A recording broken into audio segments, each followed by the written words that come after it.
রাজধানীর রাস্তায় battery motor চালিত রিকশা চলাচল বন্ধ করা সহ ৭ দাবিতে শাহবাগ মোড়ে বিক্ষোভ করেছেন প্যাডেল চালিত রিকশা চালকরা। ফলে শাহবাগ মোড়কে ঘিরে থাকা প্রতিটি রাস্তায় যান চলাচল বন্ধ হয়ে যায়। সোমবার সকালে 10টার দিকে শাহবাগ মোড়ে অবস্থান নেন তারা।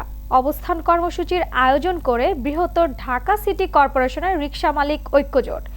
তাদের জন্য দাবিগুলো হলো, ঢাকা দক্ষিণ সিটি কর্পোরেশনের মতো ঢাকা উত্তর সিটি কর্পোরেশন থেকে রিকশা মালিকানা নতুন লাইসেন্স প্রদান ও পুরাতন লাইসেন্স নবায়ন করতে হবে।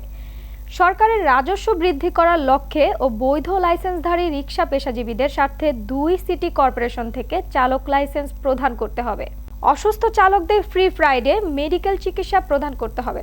সিটি কর্পোরেশনের লাইসেন্স পাওয়া রিকশা পেশাজীবীদের ব্যবসায়িক ট্রেড লাইসেন্স প্রদান করতে হবে।